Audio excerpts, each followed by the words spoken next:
Bonjour tout le monde, c'est Nara Lecture, j'espère que vous allez bien. Donc aujourd'hui, petite vidéo que je vous parle de mon top 5 des contes interdits, de tous les genres confondus. Donc laissez-moi savoir si vous voulez que j'en fasse un avec les auteurs qui ont écrit 3 livres et plus pour faire un petit top 3. Et la même chose pour les livres dans l'univers des contes interdits. Genre si vous voulez avoir mon opinion sur quel livre que je préfère au plus. Donc laissez-moi savoir si je fais ce genre de vidéo là plus souvent. Donc là j'ai eu envie en fait de vous parler de mon top 5 aujourd'hui.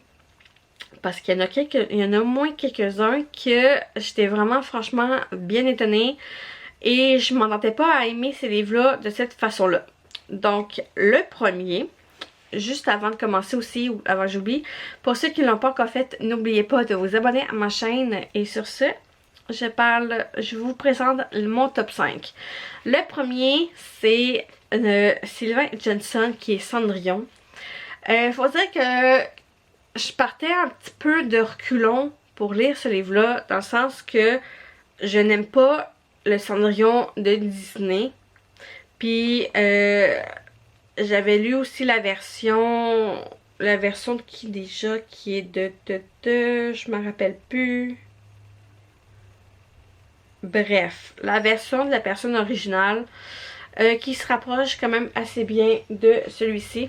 Et honnêtement, je m'attendais pas à tant aimer la version de Sylvain Johnson. Je m'attendais vraiment pas à adorer ma lecture sur Cendrillon.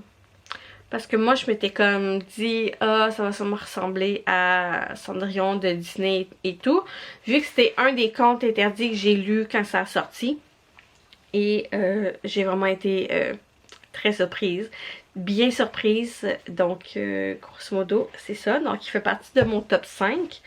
Ensuite, le prochain livre, faut dire qu'après ça, j'ai lu d'autres livres par rapport à cette légende-là parce que je n'avais pas tant entendu parler.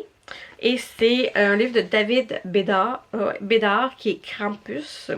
Et honnêtement, ok, j'adore la couverture, mais on aurait pu le voir un petit peu plus pour voir vraiment comme les détails. Mais bon, c'est pas plus grave que ça. Donc j'ai vraiment adoré la découverte du l'antéchrist du Père Noël, qui est le méchant qui punit les enfants pas gentils durant toute l'année rendu à Noël. J'ai adoré la façon qu'il a apporté la légende et comment il l'a mis dans ses propres mots, sa propre vision. Donc j'ai bien aimé ma lecture de Krampus.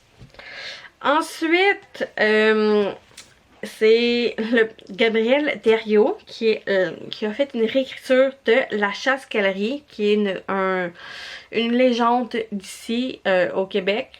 Et honnêtement, j'ai adoré ma lecture. Je préfère cette version-ci de l'histoire du conte. Je m'entendais vraiment pas à ça. Moi, j'aime pas tout ce qui touche à l'hiver. Donc, j'étais comme... déjà que la couverture, c'est full hivernal et tout, mais... Donc avec le sang et tout, ça passe. Ça fait que c'est un bon mélange en fait honnêtement. Donc j'ai adoré ma lecture et la version qu'il a amenée dans les contes interdits. Ensuite, un autre livre de Sylvain Johnson. C'est La Petite Sirène. J'ai adoré ma lecture. J'ai aimé qu'il apporte une petite touche d'originalité au conte, en fait, dans le sens que il a fait des recherches et il a trouvé que c'était une maladie. Une maladie? En tout cas, on va dire une maladie, là. Je me rappelle plus des termes, mais il a trouvé qu'il y avait un enfant sur, mettons, 100 000 qui naissait vraiment avec le syndrome de la petite sirène. Et il s'est quand même basé sur ce genre de maladie-là avec les recherches qu'il a faites. Je trouve que ça apporte une petite touche de vérité, non pas vérité, ben d'autant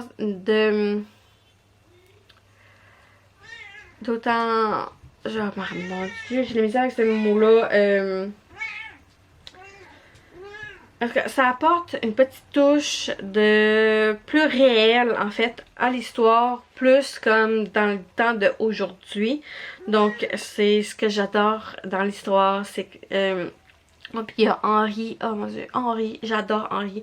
Les personnages principaux sont attachants, mais ce qui est encore plus attachant, c'est les personnages secondaires que tu t'attaches vraiment rapidement à eux. Donc honnêtement, genre je m'attendais vraiment pas à ça. Donc j'ai aimé ma lecture de La Petite Sirène. Et le dernier, c'est un livre de Simon Rousseau qui est La Légende de Sleepy Hollow. Honnêtement, je suis en amour fou avec Sleepy Hollow. J'aime autant le film avec Johnny Depp que la série sur Disney, que l'histoire que Simon Rousseau a écrite. J'adore tout simplement Sleepy Hollow et tout ce qui touche à Sleepy Hollow, la façon, peu importe la version de la personne, j'adore. J'adore.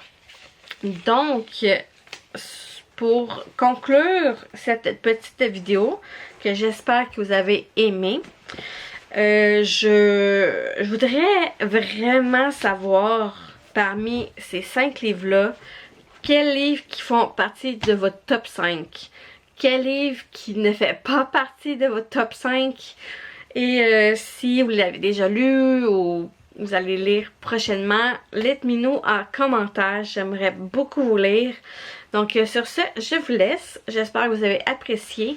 Si c'était le cas, n'oubliez pas de liker, de commenter la vidéo et pour ceux qui ne l'ont pas encore fait, n'oubliez pas de vous abonner à ma chaîne et on se retrouve pour une prochaine vidéo.